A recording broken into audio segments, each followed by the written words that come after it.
비가 옵니다. 비가 오는 숲은 나쁜 걸까요?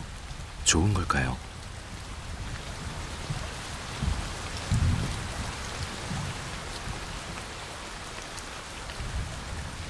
오늘은 그저 바라만 보아도 좋은 곳, 분별 없는 무의의 세계를 간직한 천년고찰, 그곳으로 향해 봅니다.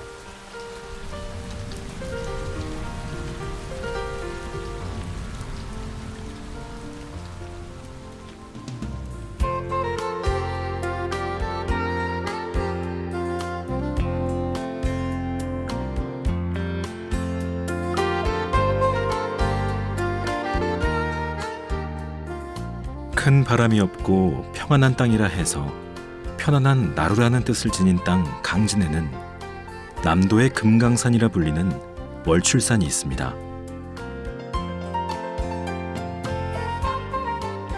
뾰족한 봉우리가 하늘을 찌를 듯한 기암절벽의 천왕봉은 멀리서 보면 아름답고 오르려 하면 산세가 험해 등반가에게는 도전이고 멀리 바라보는 이들에게는 절경으로 알려졌죠.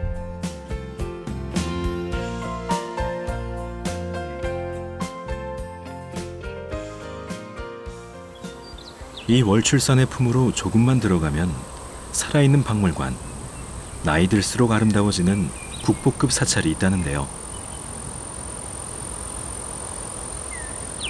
한 발 한 발 숲이 깊어질수록 비그친 월출산 숲의 산안개는 그 신비한 기운을 더해주었습니다.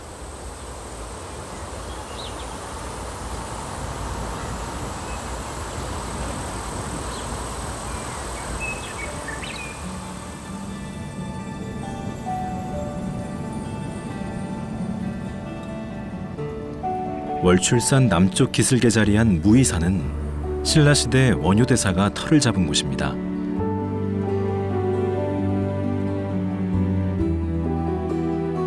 그 후 신라말 풍수지리에 능통한 도선국사가 무의사를 중창했고 고려의 태조왕건이 나주 지역을 차지하러 왔을 때 당시 무의사의 주지였던 신라의 큰 스님 형미스님을 왕건이 스승으로 삼으면서 고려시대에 다시 한번 크게 중창되었다고 합니다.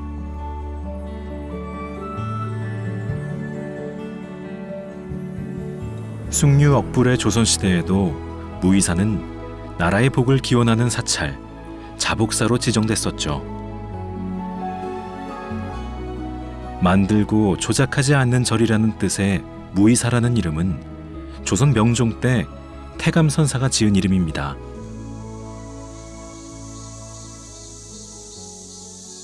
나무 둥치가 부처님의 얼굴 형상을 닮아 소원을 이뤄준다는 무의사 팽나무처럼 1400년의 시간이 쌓여 수많은 전설을 고즈넉하고 아름답게 품고 있는 무의사.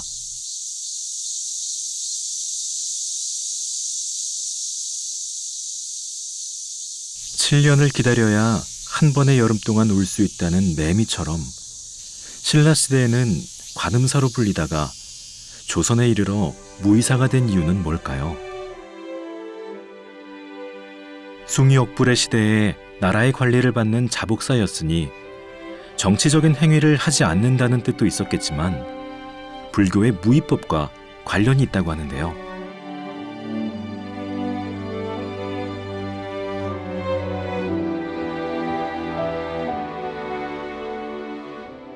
무의라는 뜻이 대체 무엇일까? 무의사 곳곳에 그 뜻이 숨어 있다고 하니 숨은 그림 찾기 하듯 마음이 설렜습니다. 절마당에서 가장 먼저 눈에 띈 것은 무의사 3층 석탑이었는데요. 통일신라의 양식을 담아 고려 초기에 만들어진 이 3층 석탑은 담백하다는 말이 어울릴 정도로 과한 꾸밈 없이 단아하게 서 있습니다. 모퉁이의 기둥 우주와 지붕돌 일부가 세월 속에 손상되긴 했지만 마치 나는 어떤 모습이든 그저 암석이고 깎여나가면 모래 알갱이일 뿐이라고 말하는 것만 같았죠.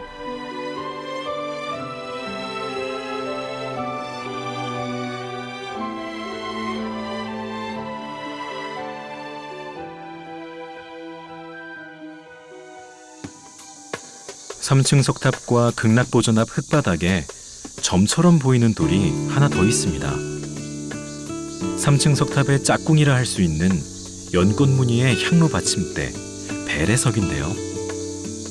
원래는 3층 석탑 앞에 있었을 배례석은 조선시대에 극락보전이 지어질 때 극락보전 앞 가운데 쪽으로 옮겨졌을 거라고 합니다. 가만히 바라보기만 해도 이름 모를 석공의 마음이 향기롭게 전해지는 것 같습니다.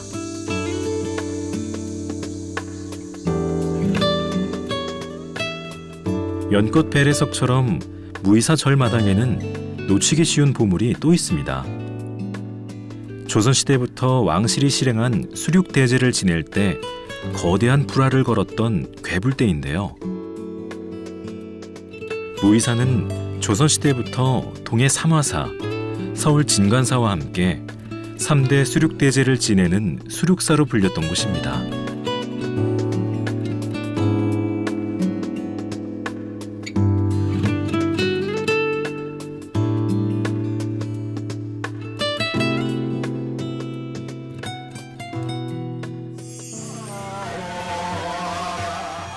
수륙제는 역사 속에 희생되어 물과 육지에서 헤매는 영혼들을 위로하고 산자들에게도 용기를 불어넣는 불교의식입니다.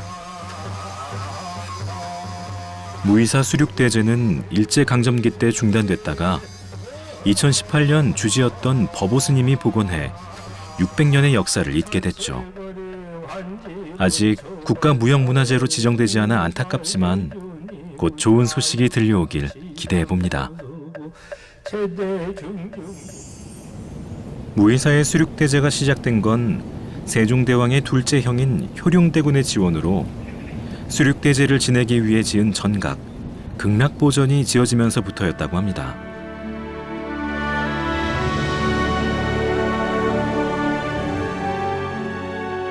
국보 제13호로 지정되어 있는 극락보전은 무의사의 중심 전각인데요. 그 명성을 생각하면 상상외로 단출해 보였습니다. 소박하면서도 간결하고 단정하면서도 아담한 이 건물이 지어진 시기는 1430년. 무의사 극락보전은 조선 초기의 건축물로 문고리, 문창살까지도 600년, 사람의 손때가 그대로 느껴지도록 변별 없이 아무것도 하지 않은 상태, 무의의 상태 그대로 지켜져 왔습니다. 그래서일까요? 색바랜 낡은 솥을 빗살문에서도 품격이 느껴집니다.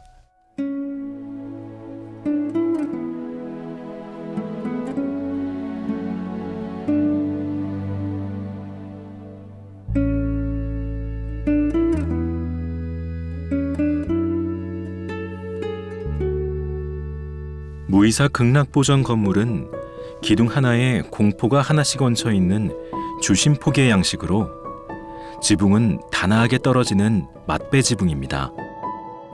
지붕의 무게를 기둥으로 분산하기 위해 공포를 기둥에만 얹어서인지 겉으로 보기엔 간결하면서도 오랜 세월 세련미를 자랑할 수 있는 것 같습니다.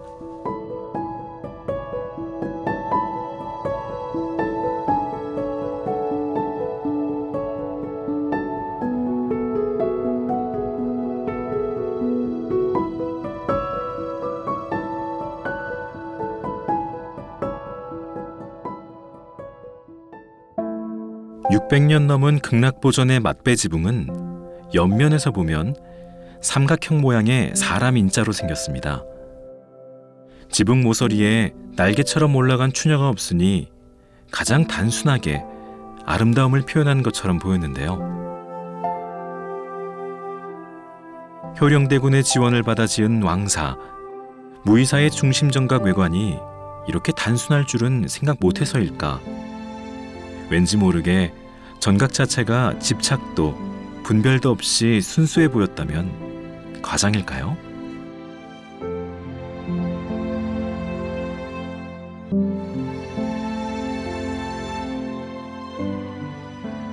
단순해 보이기만 하던 강진 무의사 극락보전에는 학자들 사이에 최고로 꼽히는 비례의 아름다움이 숨어 있습니다. 정면에서 봤을 때 양쪽 가장자리 2개의 기둥 아래 돌을 받쳐 놓아 중앙의 기둥보다 약간 높이가 높은 귀소슴 기둥 기법을 사용한 것인데요. 멀리서 봤을 때도 구조적으로 안정되어 보이도록 의도적으로 착시 현상을 노린 것이라고 합니다. 섬세한 비례미가 학자들을 놀라게 할 만하죠.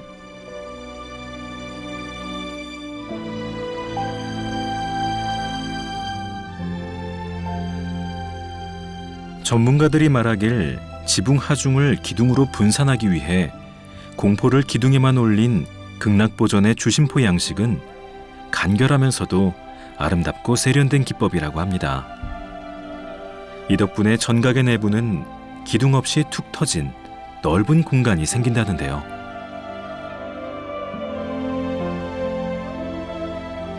외관의 화려함을 버리면 내부가 넓어진다니, 욕심을 버리면 진리를 향하는 순수한 열정이 자연스럽게 차오른다는 말같이 느껴져 건축물을 보면서 묘한 쾌감이 일었습니다.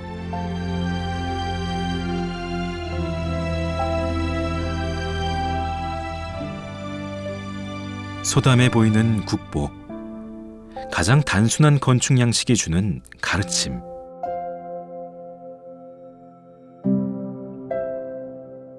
무이사 극락보전의 문을 열고 내부로 들어가면 어떤 느낌이 들지 왠지 모르게 설렜습니다.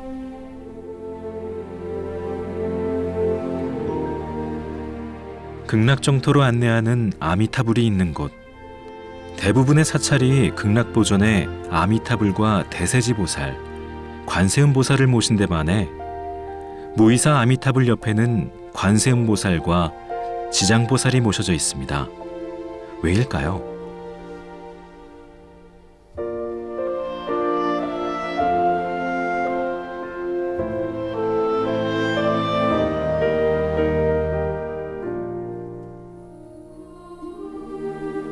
이곳 무이사 극락보전이 세워진 이유는 수륙대제를 지내기 위해서였죠. 조선이 건국될 때 희생된 고려왕실과 수많은 사람들의 영혼을 달래기 위한 곳이었기에 아미타불 곁에는 지옥 중생을 구제하기 위해 서 있는 지장보살이 중생들의 염원을 들어주기 위해 귀가 큰 관세음보살이 모셔진 것이라고 합니다. 하지만 역사적 이유가 또 하나 있습니다. 처음 효령대군이 극락보전을 세웠을 때에는 대세지보살과 관세음보살을 모셨는데요. 불교를 사랑했던 어머니 소헌왕후가 세상을 떠난 뒤 아버지인 세종대왕이 천도제를 지내려 했지만 유생들의 반발로 무산되자 천도제 대신 이곳에 지장보살을 모시고 수륙대제를 지내게 했다는 것입니다.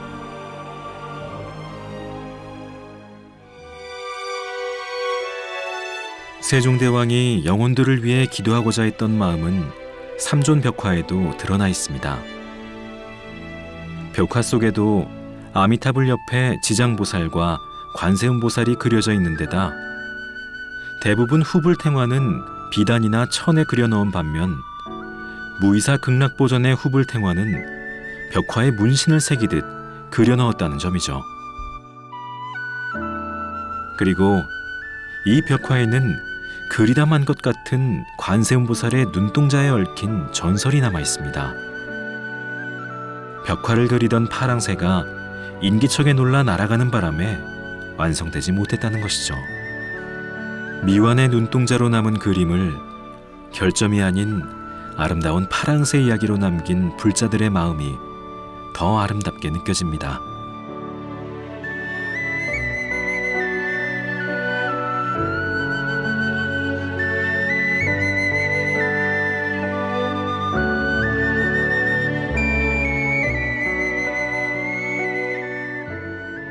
국보인 삼존벽화 뒷벽으로 돌아가면 보물로 지정되어 있는 백의 관음도가 모습을 드러냅니다.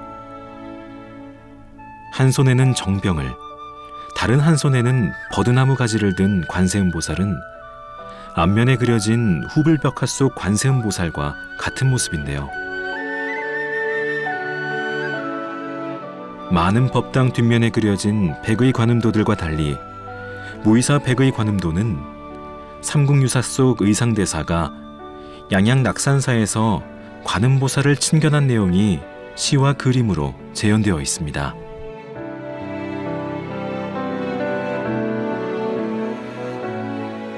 바닷가 높은 벼랑 아득한 곳, 그 가운데 낙가봉이 있었네. 석가모니불은 머물러도 머문 것이 아니고 아미타불은 만나도 만남이 없었네. 빛나는 구슬은 내가 바라는 바가 아니고 우리가 찾는 건 오직 파랑새뿐. 바라옵건대 푸른 물결 위에서 친히 만월 같은 모습 배옵게 하소서.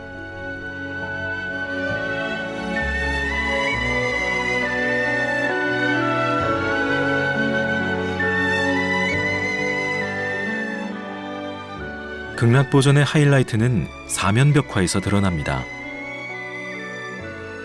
사방의 공중에서 부처님들이 내려오는 듯 판타지 같은 느낌이 들기 때문인데요. 고려시대에는 부처님을 법당에서 가까이 만났다면 숭유 억불의 조선시대에는 수륙제 같은 대형 법회에서 여러 중생들이 한 분의 부처를 만나야 하다 보니 극락보전의 내부 연출 방식이 바뀐 것입니다. 마치 극락에 온 것 같은 위안과 희망을 심어주는 조선시대식 특수효과 스튜디오인 셈이죠.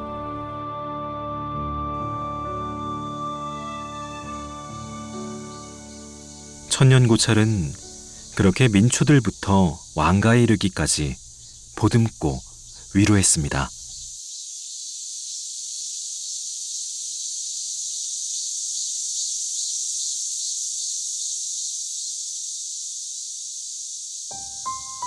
무의사에서 지나칠 수 없는 선각대사 탑비에는 태조 왕건이 나주를 치러 왔을 때 만나 스승을 삼은 적국의 스님, 신라의 형미 스님 이야기가 있습니다.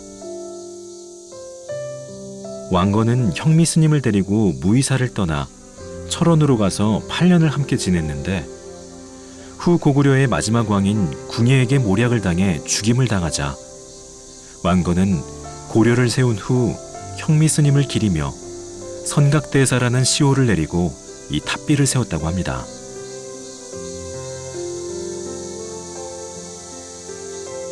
왕건은 왜 형미 스님을 스승으로 삼았을까? 형미 스님은 보조 채징 스님의 법맥을 이으며 당나라에서 선종의 법을 이어받고 돌아와 무의사에서 대중들에게 새로운 선풍을 일으켰는데요.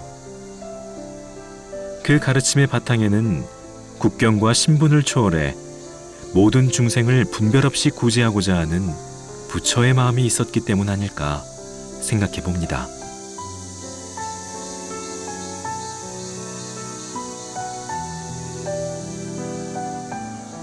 형미 스님의 가르침은 이어지고 있는지 모릅니다. 무의사 미륵전에서 만난 돌부처를 보고 그런 생각이 들었는데요. 투박하지만 후덕한 풍채와 표정의 돌부처는 적어도 귀족이 만든 것 같진 않아 보입니다. 전설에 의하면 무의사 인근 마을 사람들이 밭에서 2m가 넘는 석불을 발견했는데 어느 날 마을 사람 꿈에 돌부처가 나타나 무의사에 모셔달라는 말을 남겼고 그 이후 미륵전에 모시게 됐다는데요. 왕가의 보위를 받던 천년고찰 스님들이 민초들이 발견해온 출처를 알 수 없는 돌부처를 미래의 부처를 모시는 미륵전에 모셨다니 분별이 없는 무의의 실천이 어쩌면 이런 것 아닐까요?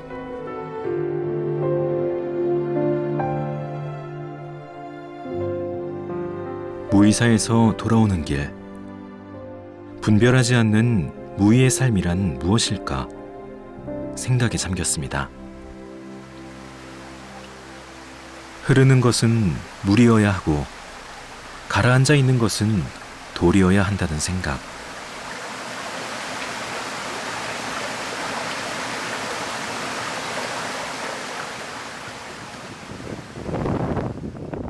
바람이 불고 천둥이 치는 날씨보다는 화창한 맑은 날이 좋다는 생각. 모두가 내가 만들어낸 분별은 아닐까.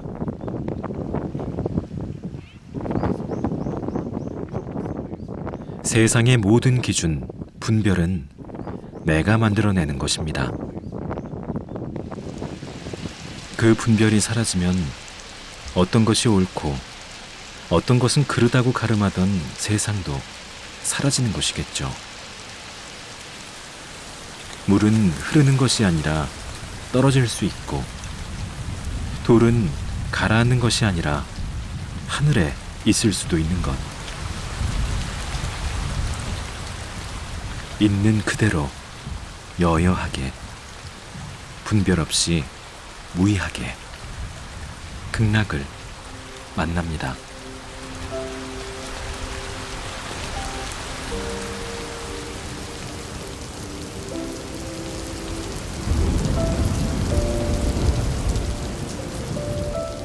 남는 것은 한가롭게 그저 주어진 상황을 즐기는 극락의 주인공, 내가 있습니다.